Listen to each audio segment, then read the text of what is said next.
Hello, good morning, welcome to Newcastle's Quayside, welcome back to the channel and welcome to today's video. So what's going on today? Well, having recently covered Transpennine's Nova1 on the west coast and the Class 185, today we are covering the Nova1, the Class 800 on the journey between here, Newcastle and Edinburgh. We'll be looking at the first class product and see what they've got on offer. As it's very early on a bank holiday Monday morning, I'm hoping that there's something decent as I'm fairly hungry. But with all that said, let's head back up to the station, find our platform, catch our train, have a little walkabout, and I'll see you a little later on in Edinburgh.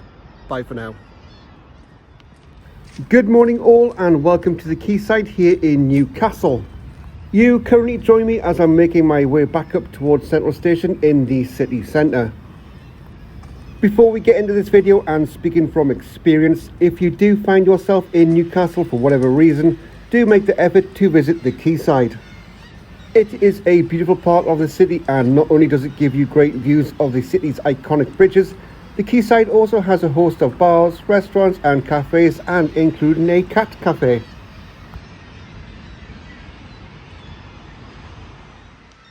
Akenside Hill to the left, and to the right is Queen Street. The Tyne Bridge officially opened on the 10th of October 1928 by King George V, which has since become a defining symbol of the city.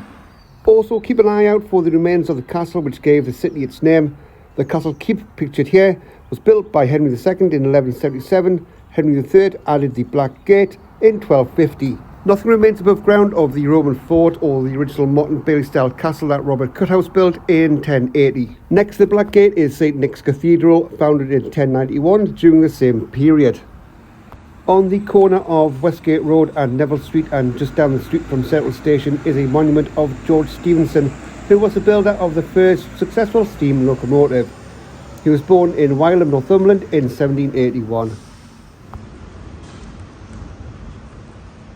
As we have done a couple of departures from Newcastle before, I'll give you a quick history lesson and we'll head straight inside as time is not on my side this morning. Located on Neville Street in Newcastle, Central Station was eventually built and opened on the 29th of August 1850 by Queen Victoria. Initially the station was named as Newcastle upon Tyne Central and was designed by local architect John Dobson.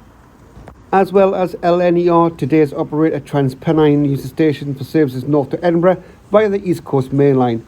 They also maintain a frequent service west to Liverpool Lime Street via York, Leeds and Manchester.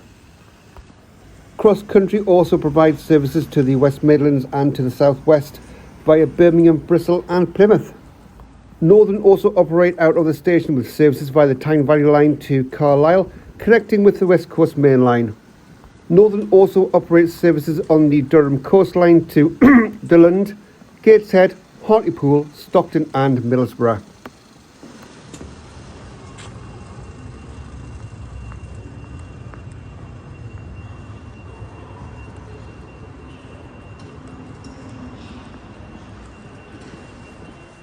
On arriving onto the main concourse, you'll find all of the station's amenities, including large electronic departure screens, self-service ticket machines, there's a manned ticket office, and numerous eateries are dotted throughout the station.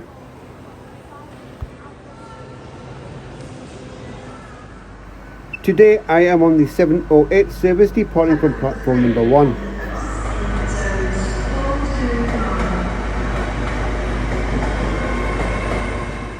So on to today's rolling stock. It's a 5-car Class 802 bi-motor multiple unit designed and produced by Japanese manufacturer Hitachi Rail. Constructed between 2017 and 2020, they entered service in 2018. The Class 802 is based on the design of the Hitachi A-Train and is a member of the Hitachi AT300 product family. Top speed is 125 miles per hour or 200 kilometers per hour.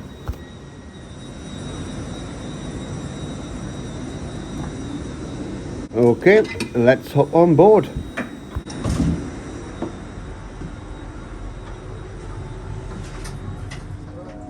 First class is laid out in a 2+1 configuration and seat reservations are mandatory at booking. As we've got a minute or two before departure, we'll take a quick look around the seat. Legroom, as expected, is fairly decent. Each seat comes with a large and sturdy table. The armrests are adjustable, underneath which you'll find power, which comes in the form of one standard UK socket and one USB port. Down the right hand side you'll find the controls to the seat's very decent recline. And up top you've got a full window blind, electronic seat reservations, and coat hooks. As for the seats, I'm not really a big fan of them. That said, the amount of time I've spent on them over the last couple of years, I'm starting to get used to them now. Complimentary coffee before departure. Yeah, it's not in a proper cup, but it was still more than welcome. The last thing to do before departure is to check out today's route.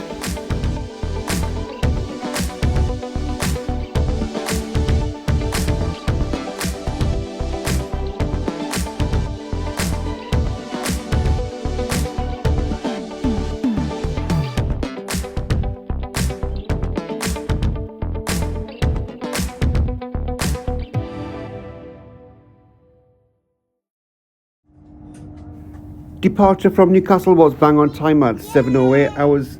Travel time to Edinburgh is just under 1 hour 50 minutes, and we're due to arrive in the Scottish capital at 08:56.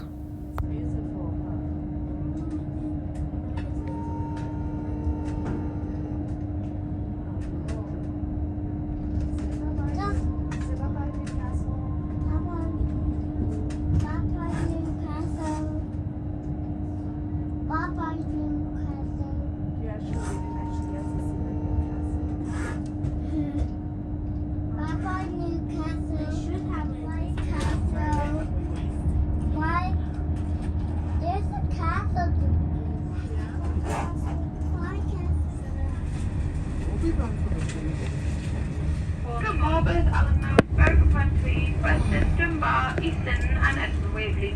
And your announcement belongs to you at all times, and if you take suspicion, please let me know or contact the British Transport 6561016. I also make you aware that I will be wheelchair. What? Oh, it's driving. This train, please keep the arms and doorways free of luggage or other obstructions. Please keep personal items off seats. These should be placed safely and securely in the overhead racks so that all seats are available for others to use.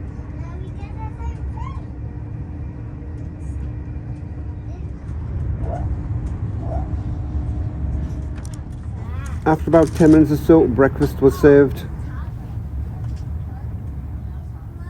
This was a sausage ciabatta, which was very nice, not soggy at all.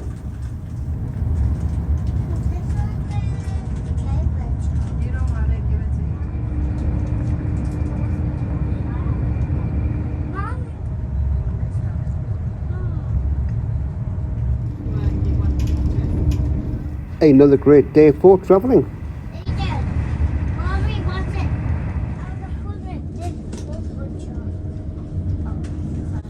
After about 10 minutes or so, we pull into our first station, which is Morpeth. Morpeth is a historic market town in Northumberland that lies on the River Wansbeck. The station was opened on the 1st of March 1847 and current services are LNER, Lumu, Cross Country, Northern and Transpennine. Service to Edinburgh Waverley.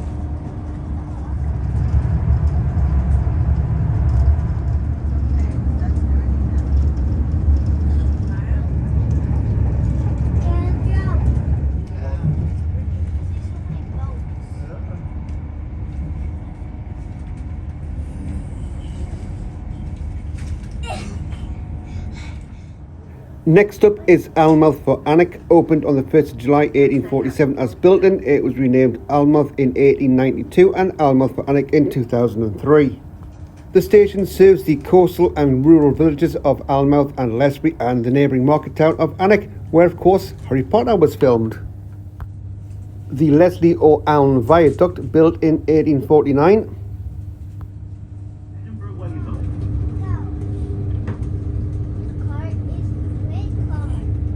This service will be calling at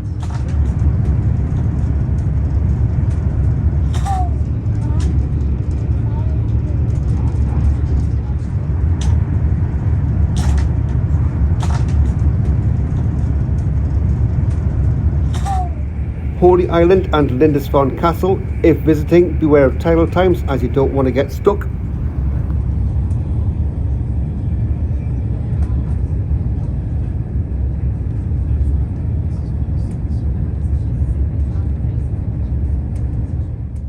The Royal Border Bridge spans the River Tweed between Berwick and Tweedmouth, constructed by Robert Stevenson, the son of George Stevenson, between 1847 and 1850.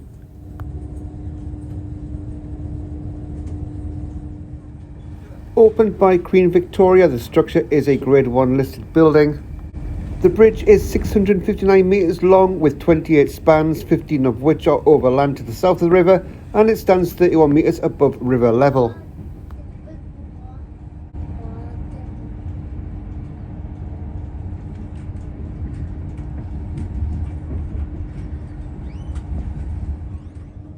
Immediately after the bridge is Berwick upon Tweed station. The station was opened on the 22nd of June 1846 as Berwick and renamed Berwick upon Tweed in the mid-1950s. It is the most northerly railway station in England, being less than 3 miles from the border with Scotland. Transpennine Express up to Edinburgh, calling at Weston, Dunbar, Easton and Edinburgh.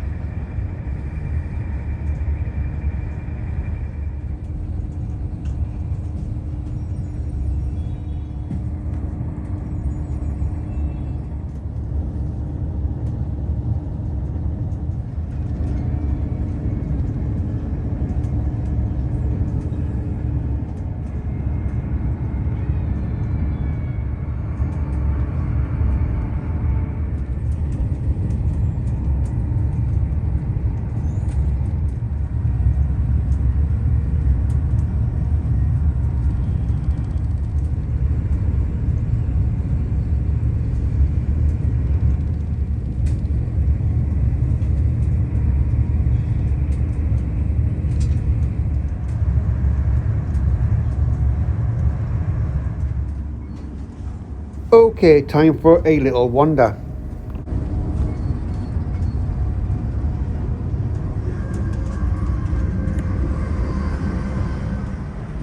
In the vestibule area between first class and standard, you'll find the accessible toilet. Please lock the door. There are coat hooks, a baby changing unit. The toilets were also clean, well stocked, and everything worked as intended.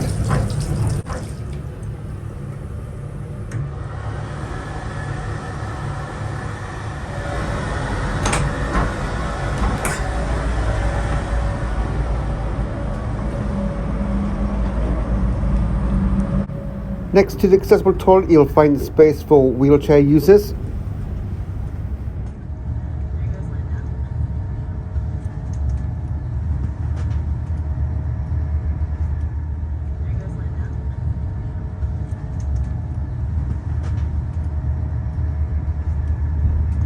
The first stop in Scotland is Reston, opened early in May 2022.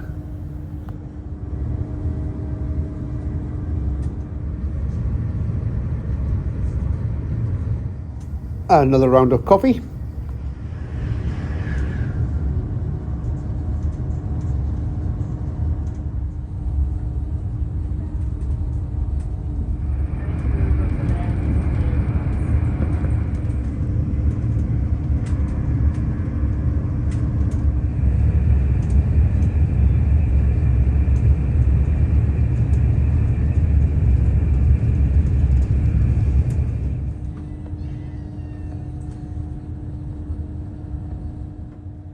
Next up is Dunbar, located in East Lothian, Scotland. The station was opened on the 16th of June 1846. The station is serviced by ScotRail, LNER, Cross Country and Transpennine Express.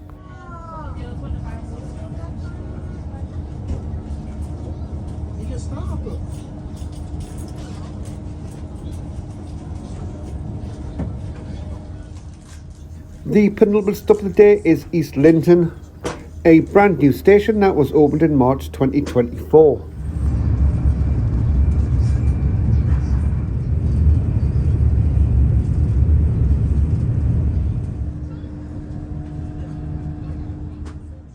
As we are now approaching our final destination of Edinburgh, I'll take a moment to sum up this video, but please remember that these are just my own opinions. Firstly, the Nova1 or Class 800. Personally, I'm not particularly keen on these units. I don't really like the seating and I find the lighting far too bright, therefore giving a rather unpleasant journey, although the views out the window made up for it. As for the onboard catering, it was better than usual. The panini wasn't soggy and the coffee I suppose was okay. Again, better than past experiences, which was nothing.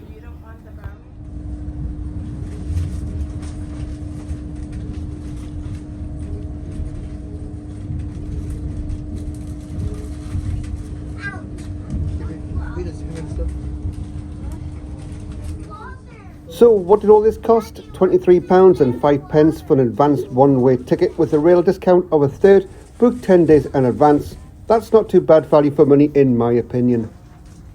So would I recommend Transpennine? Probably not. With LNER also covering this route and despite them also using the Class 800, I find their service a little bit better. There's also the unknown with Transpennine, that is if your service is actually running and it's not cancelled due to staff shortages or timetable change. I find LNER are that little bit more reliable. With all that said, thank you so much for joining me on this trip and I do hope you enjoy the video. If you haven't yet or just new to the channel, then please do hit that subscribe button. But until next time, do take care, stay safe. Thanks again for watching, see you next time. Welcome to Edinburgh, capital of Scotland. Arrival was bang on time.